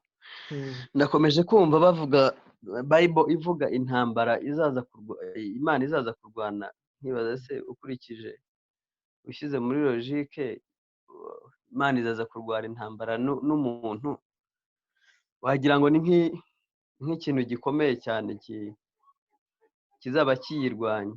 Ukurikije ubushobozi bwayo n'imbaraga zayo, ubwo iyo ntambara izabirwana byonyine ko Bibiliya itubwira ngo yivuze yitegetse bikomera, ubwo n'intambara imeze iti. Ushobora kubyibaza nk'umwana w'umuntu, nkibaza se iyo Mana izaza kurwana n'amahanga byonyine n'umwuka wayo yihushye, abantu bashobora kugenda nk'ubushishi. Ntago nimo numva iyo ntambara izaba ije kurwana. Ese izabirwana nande? Ese hari imbaraga umwana w'umuntu afite imbere yayo? Ese Satani hari imbaraga ifite ku buryo Imana yavuga ngo izazana n'ingabo zayo ize kurwana nabo? Yarakoze cyane. Wenda mu gusubiza icyo kibazo, ntago Bibiliya yatubwiye ko ari intambara, kubera ko abisi batazasarendaringa. Ntago bazavuga ngo akira, ngo noneho ngo umwami Yesu araje, ngo tumwuramye tumwemere. Icya mbere ntago ari intambara y'Imana n'abantu, ibyo turabyumva neza, kuko umwana w'umuntu nagaruka nk'uko Yesu yabivuze, azanye n'ingabo ze, Satani azaba ari ku isi kandi afite ubwisanzure, ndetse na Antikristo wiwe azaba ari ku isi ategeka, afite n'ububasha n'ibitangaza bikomeye cyane. So kuba rero ikibazo ni uko wenda Imana yatsindwa, Yesu Kristo aje yatsindwa, ariko it's not that. Nureba mu by'ukuri ko iyo ntambara izamera, wenda birashoboka ko bazarasa ibisasu babonye umwana w'umuntu aje ku bicu, amahanga yose. Ibyo byose biragaragaza rebellion y'umuntu, n'uburyo umuntu yatandukanye n'Imana, n'uburyo umuntu ari wicked cyane. Ntekereza ku buryo gutekereza ko noneho n'umwana w'umuntu aje, twabonye Abisirayeli bo bazaboroga, n'abandi bavuga bati Abisirayeli bari batarakizwa bavuga bati yewe burya wa muntu twanze niwe, dore Mesiya yaraje aragarutse, aboroge n'abaturage wenda basanzwe bakijijwe, ariko abami babo na Antikristo ntabwo bazariyagitinga muri ubwo buryo. So niba rero bazateranya atomic bombs cyangwa n'ibindi ntazi, n'indege z'intambara, kandi ibi ngibi utatekereza ko Satani atabizi. Satani arabizi, none se ntarimo arabyumva tubivuga? Arabizi, kandi arabizi ko n'igihe cyari gitoya. So niba rero Bibiliya yabivuze, wenda dushobora kumva twebwe mu bwenge bwacu bidashoboka, cyangwa se ari ugukabya, ariko numva yuko dukwiriye kubifata nk'uko Bibiliya bivuga. Niba Bibiliya yavuze ko Yesu naza mu bice 19 mu byahishuwe abona intambara, kandi iyo ntambara Imana ikararika ibisiga ngo nibize byitegure bigiye kurya. Ntabwo ntekereza ko hari ukundi kuntu umuntu yabitekereza ko nyine atari intambara. Ndetse si n'ibyo gusa, kubera ko intambara yo mu buryo bw'ubwende ntizaba ari n'umwuka gusa, izaba kuko Yesu ntabwo azaza nk'umuzimu cyangwa nk'umuntu utagaragara, azaza afite umubiri of course w'ubwiza bwe, azaza nyine ari umuntu, ari umwana w'umuntu nk'uko Bibiliya imuvuga. Of course ari n'Imana ariko ari n'umwana w'umuntu, azane n'ingabo ze. So rero wenda kuba wumva iyo ntambara itaba ngombwa kubera ko ugereranyije imbaraga z'Imana n'iza Satani wumva nta hantu byahurira, ibyo wenda nibyo, ariko ntabwo ariko Bibiliya ibivuga. So numva rero ko twafata nk'uko Bibiliya bivuga, kereka nuvuga uti urashaka gushakira ibisobanuro ibi byanditswe, ariko pe consistently nuko wenda hano batanditsemo ibyanditswe byera byo mu isezerano rya kera byinshi bijyanye n'intambara ya Armageddon, biravugwaho ibyanditswe byera byinshi. So rero isi irimo iritegura cyane, kandi icyo gihe nyine hazaba intambara, twumva twabitekereza nk'uko nguko, kuko izi ngabo zose nta kintu kizaba kizishe kindi usibye kuzahagurukira kurwanya umwana w'intama, kandi na nyuma y'ubwami bwa Kristo. Anyway, reka tubanze turekere aho ngaho tutajya ku bindi. Ngewe nicyo gitekerezo nari mfite, nanjye numvaga iyo ntambara idakwiriye ku bwanjye, ariko Bibiliya ivuga ko ariko bizagenda, so we should believe it like that. Dusome icya nyuma kivuga ngo ni iki kizakurikira intambara ya Armageddon. Nagira ngo turenze kano gace. Hello Yves. Yes, Kamanzi. Umusore ngiye kuzamura urutoki birangira ntanze unmute. It's okay. Sinzi kuri icyo kibazo umuvandimwe yarabaze Ernest. Nyine nabyo bituma nongera kwibaza cyane kuri other passage twagiye tubona Matthew 25, even no muri aho ubona mu buryo kiba describing uku kuza k'umwana w'intama azaza mu butware no mu mbaraga. Kuyo nibaza ko hano we need to do just if we consist like the symbolism tuzisobanura literally, numva haba harimo ikibazo. Nkumva yuko wenda hari some passages ziri clear aho literally we can, ariko nibaza yuko this kind of literature form we need mu buryo ki our interpretation, kuko like nk'ubu ngubu uburyo ki usobanuye ku gisubizo wari urimo guha Ernest, mu by'ukuri ntabwo numva ziriya mbaraga ziba describe his second coming, uburyo ki azaza mu butware bwose. Numva yuko icyo gihe really ni nko kuvuga yafatana mu mitsi n'aba bantu yaremye, nkumva aho ngaho ngewe ntahagira impungenge. Numva maybe we need to recheck and read again. Kabanza urakoze, ariko hari ikintu kitabaho kitanashoboka rwose, kitanabaho kiri kuvuga ngo ibi byanditswe bifite ikindi bivuga tutamenya tutazi, rwose icyo kintu ntabwo gishoboka. We want to rule that out, kuko Bibiliya aho niba uko mbitekereza jewe, niba ari symbols, hari ahantu Bibiliya yabisobanuye, kuko Bibiliya nta na rimwe igishyira abantu muri confusion. Nk'ubu turimo turavuga ukuntu iyo nyamaswa izafatwa, ariko tukavuga ngo ntabwo ari inyamaswa, mu by'ukuri ni umuntu. Tukabishingira hehe? Ubwo that is a symbol. Tukabishingira yuko iyo nyamaswa ubundi Daniel yeretswe mu bice 9 no mu bice 7 agaragaza yuko izaza igategeka n'ibindi. Kwanza ntabwo yeretswe inyamaswa imwe, yeretswe inyamaswa enye, ndetse n'indi nyamaswa nanone kandi gahembe gatoya kazaza kagatoteza itorero. Hasi muri interpretation marayika yaramubwiye ngo izo nyamaswa ni abami. So yongera guhabwa ubwo buhanuzi, ubwo buhawe mu bice 2, the same vision iza mu bice 7, so still bamubwira ko ari abami. So dushingiye kuri iyo interpretation tukabona nanone muri Revelation aho ibyo Daniel yeretswe byuzurira, kandi twibuka ko na Yesu mu gusubiza ikibazo cy'iminsi ya nyuma yakotinze Daniel, aravuga ngo nimubona ibyo Daniel yavuze by'ikizira gihagaze ahera. So we are rightly interpreting imperuka dufashe Daniel tukayihuza n'ibyahishuwe. Noneho niba hari ubusobanuro Daniel yahawe ko inyamaswa abonye ukuntu yi described, tukongera tukabona inyamaswa yenda kumera nka gutyo mu bice 13 kandi gahabwa ubutware na cya kiyoka. Bibiliya ho ku kiyoka ihita ibakirika avuga ngo iyo nzoka, ngo icyo kiyoka ngo niyo yanzoka ya kera, ngo ariyo Satani. So kuri ku nzoka ho biri clear ko icyo kiyoka kizafatwa ari Satani, ariko iyo nyamaswa it's a human being, n'umuhanuzi w'inyuma it's a human being, ariko according to the Bible. So niba rero hari yindi biblical passage isobanuye iki gice cya 19 n'icya 19 turimo dusoma mu bundi buryo, we should have it. Ariko nusoma biblical interpretations, if you rule out this you find nothing else. Nikiro tuvuga ngo dushobora kugira kugwa muri umutego wo kuvuga ngo Daniel ntuzabisome, bibije ni ibintu by'abandi bantu, ntuzasome ibyahishuwe, ibyo ni ibintu by'abandi bantu. Who else? We can read it and understand. Ni muri yo background shingiraho mbivuga.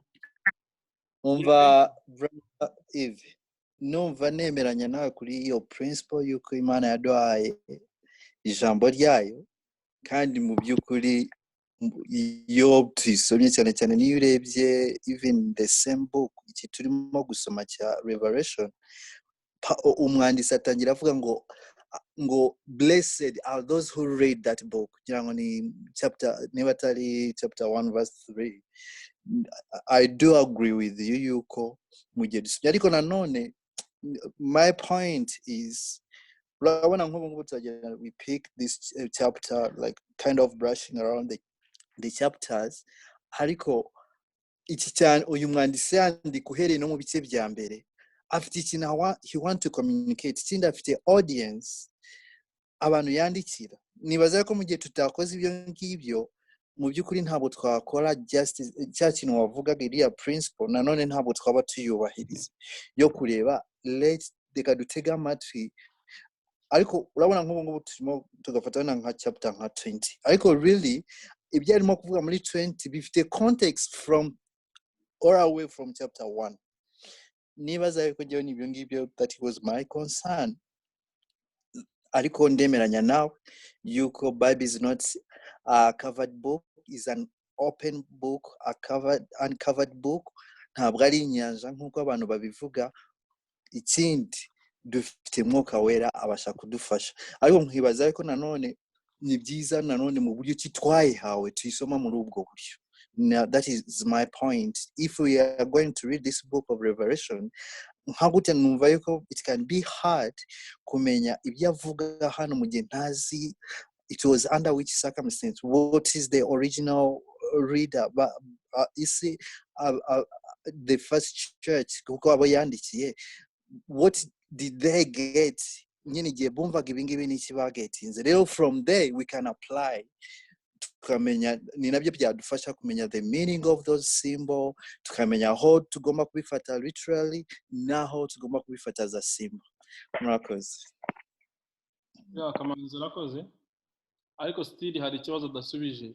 So what do you want to mean this?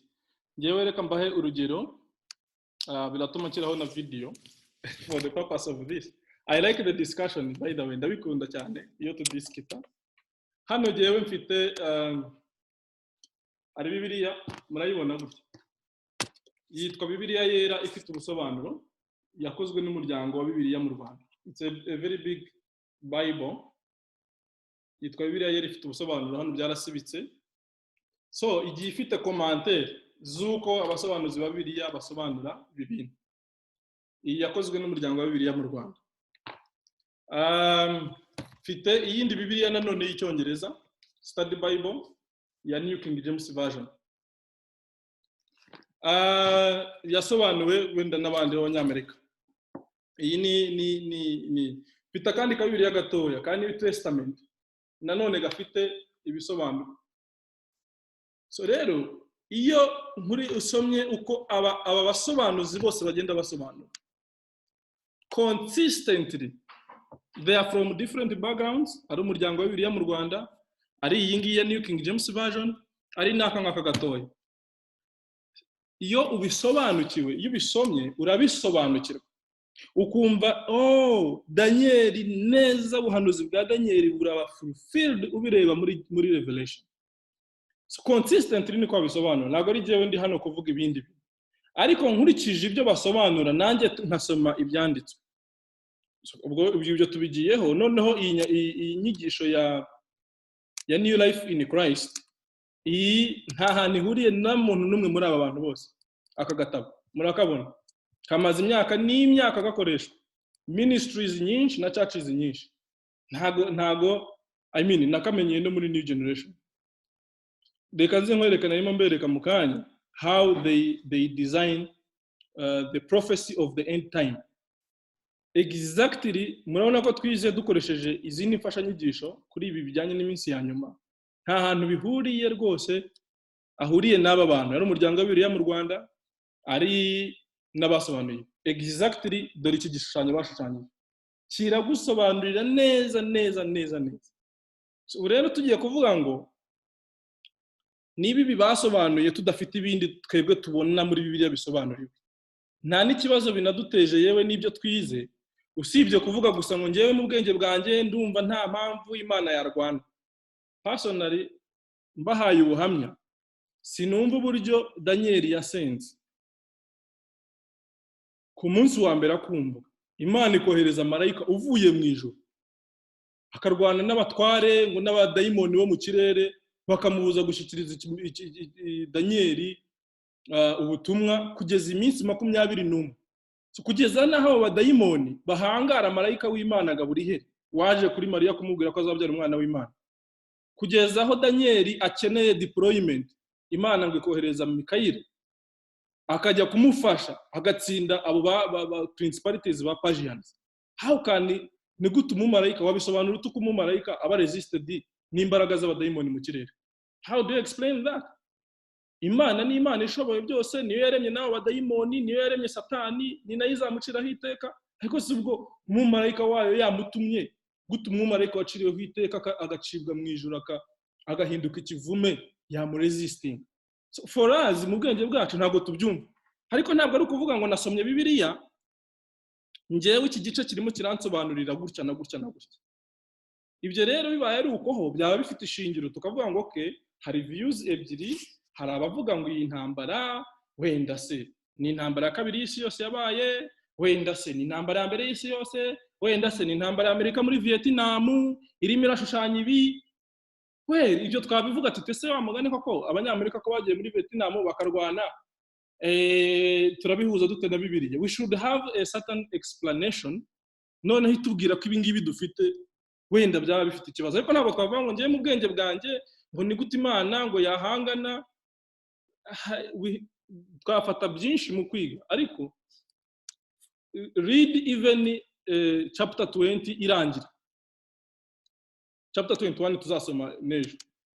Umwami Yesu naza ku isi kwima ingoma, Satani agafata akajugunywa, narekurwa azaza arwanya umwami Yesu, but the end arwanya umwami Yesu n'amahanga yose afatanyirize kurwanya Yesu. Noneho Yesu amaze imyaka 1000 ku isi, Satani avanywe muri cyacobo yajugunywemo aze kurwanya umwami Yesu n'amahanga bongere barwane, ngo umuriro uvuye mu ijuru uzamanuka ubatwike. So wenda n'ukwerekana imbaraga z'Imana, I mean no kuba yafata amahanga yose akayicisha inkota yo mu kanwa ke gusa rimwe, I think nabyo wenda hari icyo bigaragaza. I don't know why God wanted it to be like that, sinzi impamvu Imana yabishatse gutya, ariko kuvuga ngo tujye muri confusion tureke kuvuga.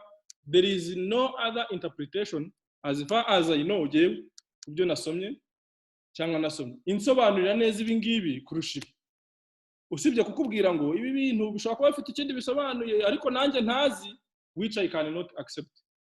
So rero niba Zakariya yaravuze ngo hazaba intambara ikomeye, umwami Yesu naza ngo Imana nizayirwana, Pawulo akabwira Abatesalonike ngo umwami naza azicisha inkota wa munyabugome mu Batesalonike. Then muri Revelation ibice 19 tukabona umwami Yesu aje kandi akavuga ngo azanye n'ingabo, bakavuga ngo aje guca imanza ngo no kurwana intambara, akavuga ngo ibisiga byo mu isi bigiye kurya. Then ukavuga ngo none ntago azaba ari intambara, then izaba ari iki? Ukwiriye kubutanga ikindi gisobanuro kiri placinga ubu busobanuro. Wenda nyine nafashe izi Bible comments nk'eshatu, wenda iyo haza kundi dufite indi Bibiliya n'ubundi busobanuro bw'abandi niba wenda dufata ko umuryango wa Bibiliya mu Rwanda watanze interpretation tutemeranya nayo, we should have another interpretation. So if we don't have it, then twizere ibi twemere ibi ngibi, tubona ibindi nabyo turi hano kuzageza umwami Yesu agarutse cyangwa dupfuye tuzabiganireho. So I think ko twirinde rwose gukoresha ubwenge bwacu tujudginga scriptures, kuko ntabwo Imana iri limited. Niba yashatse kubikoresha kubigaragarisha intambara, yes, ubwo niko yabishatse. Kimwe nuko abantu badukiriye umwana w'Imana bakanamwica akanapfa. So but that was God's purpose. So niba Imana ariko yashatse kugaragaza ubutware bwayo n'ubuhangange ibikoresheje intambara, twebwe twabiresista tukavuga ngo no, ngo ntabwo Imana ikwiriye kujya mu ntambara. Ese itagiye mu ntambara ubundi imbaraga zayo zagaragara ziti? So we say he is so powerful, yes. Ahubwo byakabaye ikibazo tuvuga ko ino ntambara zayitsindwa. Amen. Wenda navuga byinshi, that's my understanding. Ariko unless we have another interpretation of chapter, twasomye chapter 6 yose, tugenda tuzihuza uburyo chapter 6 tangira na judgment, chapter 13 igatangira na judgment, kugeza kuri 17, kugeza kuri 18, 19, tugeze kuri 20. Chapter 19 yose twayisomye, ejo bundi twasomye umurongo wa mbere kugeza kuri 10, uyu munsi turayisomye yose turayirangije, and we need another replacement kugira ngo tuvuge ngo no, ngo ntabwo twemeranyije n'ibingi. Yaje niko mbitekereza, ni nako mbibona. So nicyo ngicyo numva nabwira Ernest na Thaddeus. Yes, Thaddeus. Ive nukuri urakoze cyane, wenda cyane uburyo kiwanzuye, ariko wenda let me speak for myself. Niba kuva twatangiriye study cya mbere, wenda personal numva ntabwo nabonye umwanya yaba izo material dua, numva shame upon me. Ariko wendi nkuko bivuze, njyewe numva ni icyifuzo kandi turi hano kugira ngo dufashe twese turushaho gusobanukirwa. Numva twakomeza tukakora study nk'ukuntu yateguwe, ahubwo wenda tukazashakaho igihe kindi. Njyewe numva kanjye cyane cyane I get the point, ariko nari nanabivuzeho ko kubwanjye I wish I could have more time, nuko byakubitanye mfite ibindi bintu ngomba gukoraho. Just gufata umwanya yaba to read that material carefully, to read the passage, then when umuntu akaba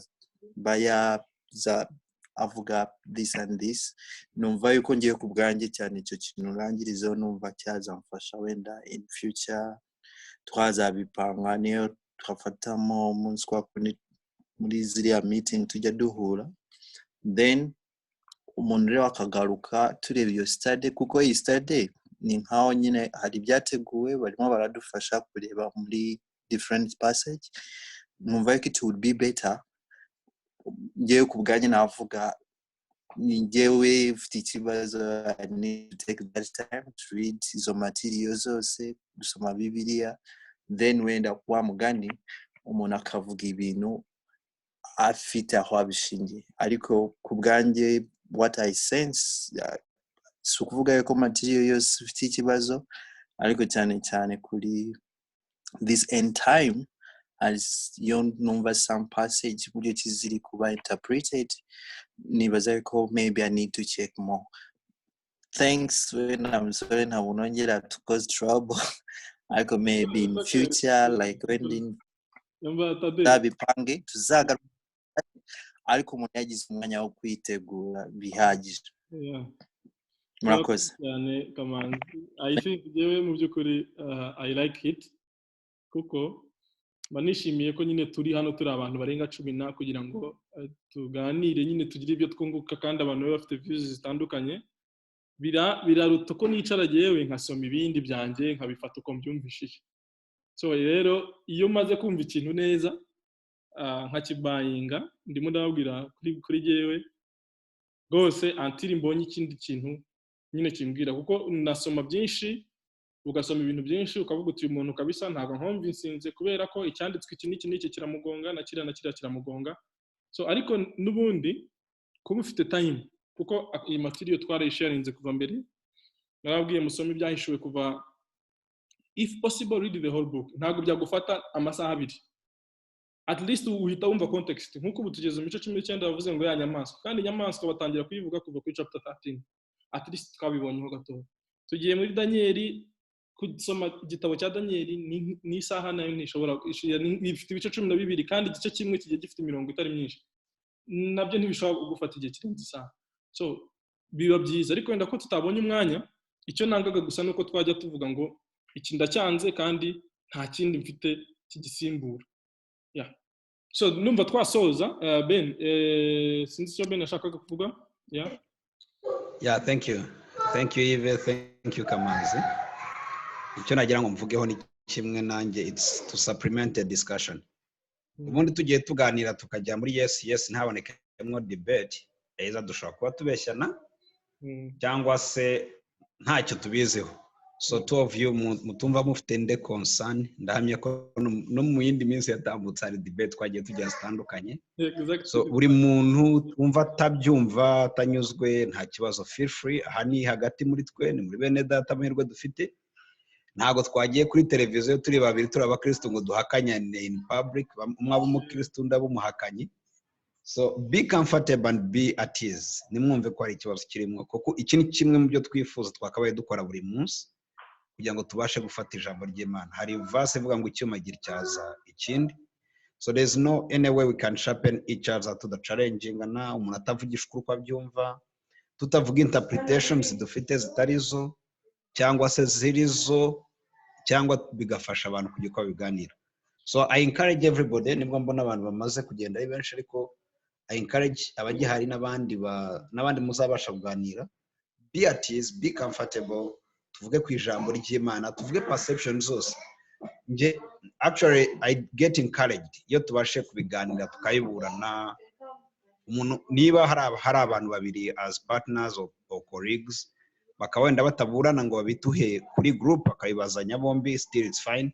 Ariko encourage ko any doubt, any debate mwagira, you bring it out. Ntago tuzakujagira kuba umupagani, nta n'ubumenyi buhari bw'umuhanga cyane uzi Bibiliya.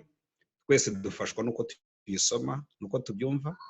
Ikindi kidufasha kurushaho ni ukugira deep side ya faith, yo kwizera, ukagira kwizera kumenyesha neza ko ibyo utabonesha amaso byaba byo. Mbese ibashe kugira deep faith mu byo urimo kumva, bigufasha kwinjira mu byo usoma, ugatangira no kubikurura ubyizera, ari byo bigaragara nk'ubusazi no kwijambo ry'Imana rivuga.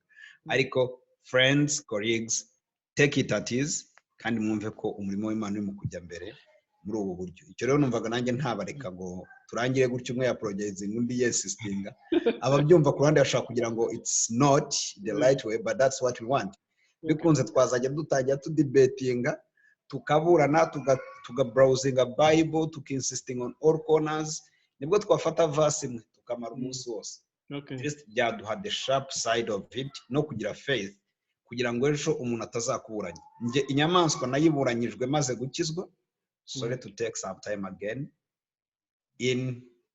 I think it was in 2000, no, secondary 98, yes 99. Maze gukizwa ibimenyetso inyamaswa, ayo masomo nayigishijwe seriously. Abantu bafite imigambi yabo ku nyungu zabo zo kumpindura, bi mu mwanya wo gutinyuka revelation.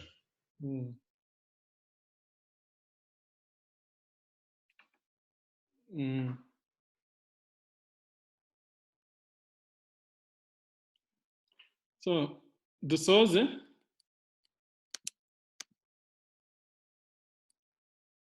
Murakoze cyane. It's so good kabisa. Ben, sinzi na turimo kuvuga cyangwa niba network yagiye, numva nge ntamwumva, abandi sinzi niba mwumva. Ntago tumwumva.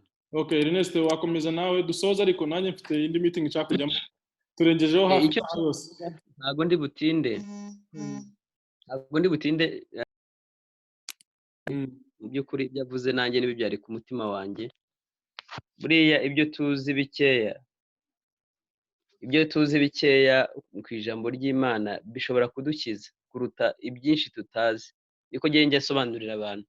Aho kugira ngo ntinde ku byo ntumva, ese ibyo numva byo narabifashe bifite akahe kamaro mu buzima bwanjye. hari ibyo tutazanamenya, hari ibyo tuzarinda tunava n'umubiri tudasobanukiye kuri Bibiliya, ariko dushimira Imana ko ibyo yadufashije ngo dusobanukirwe bidufitiye akamaro kandi byaduhindukiye agakiza. Kuko nubwo twatuzi 2% by'Imana bivuga ku gakiza ka Kristo, bifite ubushobozi bwo kudukiza bikadukura mu rupfu. So rero hariho benshi usanga bagushwa n'ibyo batazi kandi n'ibyo basobanukiwe ntacyo byabamariye. Rero ndashimira perezida nk'uko yabivuze, ntabwo tuba tujya impaka, ntabwo dushaka gucaranginga, turatsinze. Mu by'ukuri ni byinshi dusobanurira kandi biradufasha pe, ariko ntabwo twabura kugira ko tutumva ngo tubaze, cyangwa se wenda tugende tutabyumvishije, ejo tuzabisubireho tubyumve, cyangwa se niyo Neste nawe banza network mugendanye sobanukirwa uko byagenda kose. Nako ntekereza ko nta n'ikibazo gihari, kuko niba mwarimu hari mu nyigisho zatangiye twagize debate nyinshi ku bijyanye na assurance of salvation kurusha indi debate yose yigeze ibaho, kuko iyo twayikoreraga hano mu rugo muri ko hari n'igihe cyageze tukavuga tuti dutahe ibintu ntitubyemeranyijweho, tuzagaruka ubutaha. Murabyibuka, sinzi niya hari umuntu ubyibuka, haje n'abantu b'Ibutare bamwe na bamwe, abantu rwose bakanahaguruka akavuga ati no. Rero iki nicyo nyine gikwiriye kuranga new generation, nuko nyine tugira ibitekerezo byinshi kandi twese tukaba twasoma. Ni nayo mpamvu twavuze ngo utanga igitekerezo ashingire ku cyanditswe kera, kugira ngo atazi n'umuntu uza kutubwira ikindi kintu wenda kitari muri Bibiliya, noneho bikavamo impaka gusa. Ariko kuvuga ati iki cyanditswe nkibona gutya, undi gutya, ni byiza pe, ahubwo bikarushaho noneho kugira umumaro iyo dusobanuye impamvu tubibona gutya n'ibindi tubibona gutya. So rero twakererewe cyane, mutubabarire. Tuzongera ejo saa 12 kugeza saa 9:30. Ejo ni kwa gatandatu, no ku cyumweru, no ku weekend yose turayikora. Undi dukora ku wa mbere no ku wa gatatu no ku wa gatanu, noneho weekend yose muri iki gihe ariko cyo kuma mu rugo niho twabifashe, ubundi twakora ku wa gatanu gusa. Noneho ejo tuzakomeza no ku cyumweru, noneho ku wa mbere, ku wa gatatu, ku wa gatanu. So ejo tuzakomeza nanone nk'ibi ngibi nk'iki gihe, ndumva twashima Imana tugasoza. Ariko rero dusoje nyine agapariti twagomba kurangiza uyu munsi tutakarangije kubera umwanya wa time watugendanye, ariko ntabwo icy'ingenzi ari ukwirukanka cyane. Icy'ingenzi ni uko ibyo dusoma tubyumva. Ndumva rero twasozanya dusoma iki cyanditswe, Ibyahishuriwe 21:3 havuga ngo mbona marayika amanuka ava mu ijuru afite urufunguzo rufungura ikuzimu, afite n'umunyururu munini mu ntoki ze, afata cya kiyoka, bagiye kongera kugisobanura, ariyo ya nzoka ya kera, ariyo mwanzi na Satani. Umva ikiyoka bagihaye amazina 4. Bwa mbere ni ikiyoka, bwa kabiri ni ya nzoka ya kera, namuyibuka muri Edeni mu bice 3, bwa gatatu ni umwanzi, bwa kane ni Satani. So we have no doubt kuvuga ngo mbese iki kiyoka ni impiri cyangwa se izaba ari inshira. Ni Satani barimo baravuga niwe bise ikiyoka. Akibohera kugira ngo kimare imyaka 1000, akijugunya ikuzimu, arakinga, ashyiraho ikimenyetso gifatanya kugira ngo kitongera kuyobya amahanga kugeza aho iyo myaka 1000 izashirira. Icyakora nishira gikwiriye kubohorerwa kugira ngo kimare igihe gitoya. So turasoje rero, twari dusoje agace kavuga ngo ni iki kizakurikira intambara ya Armageddon. Iyi ntambara ikintu kizayikurikira, tubona ibice 19 birangiranye n'intambara, tubonye ibisiga biriye, tubonye Antikristo ajugunywe mu nyanja y'umuriro, tubonye umuhanuzi w'ibinyoma wakoraga ibitangaza mu gihe cy'imibabaro ikomeye ashishikariza abantu gusenga Antikristo no gushyirwaho ikimenyetso, nawe ajugunywe mu nyanja y'umuriro, ingabo ziriwe n'ibisiga. Noneho mu bice 20 ku murongo wa mbere tubona noneho marayika afata Satani ubwe. Satani muribuka ko ari we wahaye ubutware n'ububasha wa muhanuzi w'ibinyoma ndetse na Antikristo. Ni Satani ubahereza ububasha bwe. Satani baramufata, noneho ntago bamwica, nta nubwo bamujugunya mu nyanja y'umuriro mu ntambara ya Armageddon, ahubwo baramuboha bakamushyira ahantu akamaramo imyaka 1000. So that's how we end our story today. Turangije Satani aboshywe, ajugunywe mu nyanja y'umuriro, kandi ajugunywemo kumaramo imyaka 1000.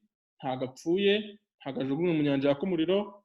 So that's the end y'ibintu bizaba ku bijyanye na Yesu akimara kuza. Noneho tuzakurikizaho judgments of the nations n'ubwami bwa Kristo bw'imyaka 1000.